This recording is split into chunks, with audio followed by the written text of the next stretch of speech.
work here? What is this, self-service? Hello? Hello?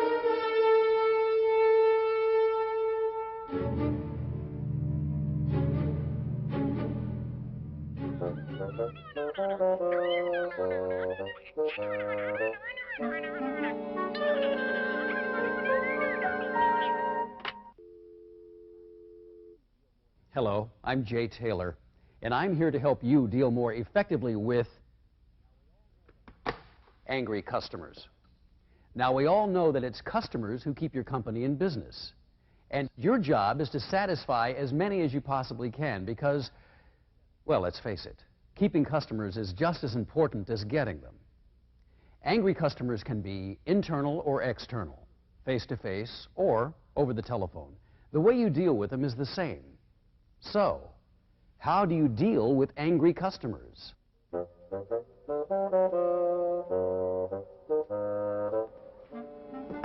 Oh, hi.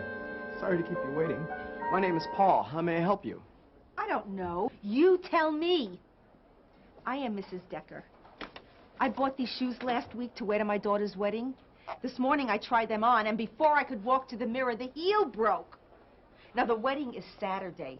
My dress is fine. The shoe is dead. I am sick and tired. First, deal with the person's feelings.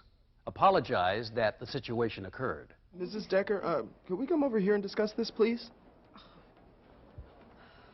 You must be upset. I'm really sorry this happened. Your being sorry doesn't put new shoes on my feet. Put yourself in your customer's place. Listen to the whole story without interrupting. Maintain eye contact. Nod your head. Show the customer you're really listening. Until they're calm, they won't even hear you. What kind of place is this? No one cares about quality anymore. I know, and I'm going to do everything I can to correct the situation. Now, whatever you do, don't let the customer make you defensive. She's angry at the situation, not you. What you want to do is focus the anger.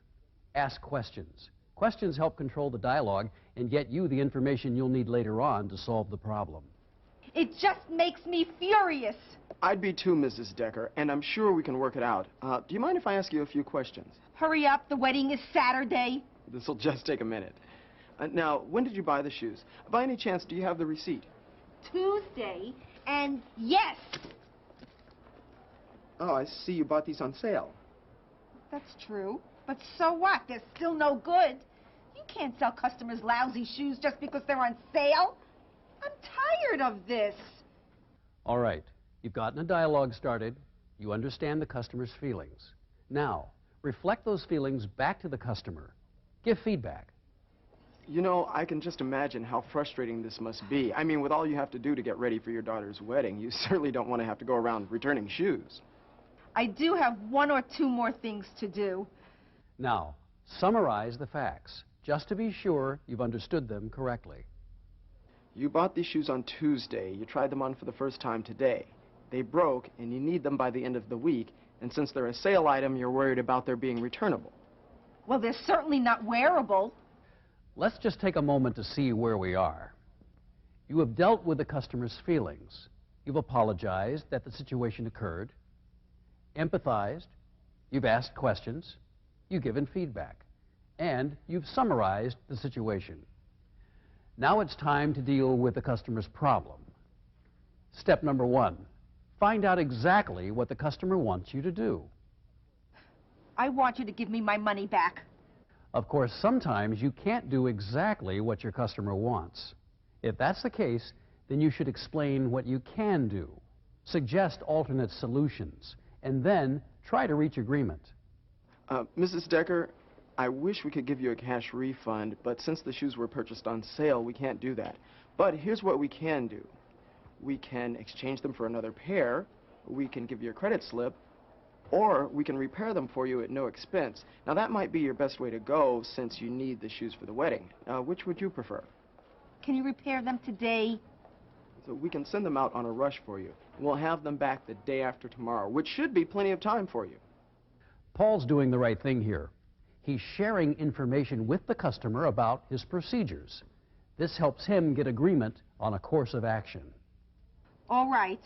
Now you're absolutely sure they'll be here the day after tomorrow? They'll be here 9 a.m. sharp, I promise. Please ask for me when you come in to pick them up. Thank you. I will. Thank you, Mrs. Decker. And again, I'm really sorry this happened. So we'll see you the day after tomorrow. Bye now. Thank you again. That situation was well handled. The customer was obviously angry, and the service rep was able to diffuse her anger and solve the problem.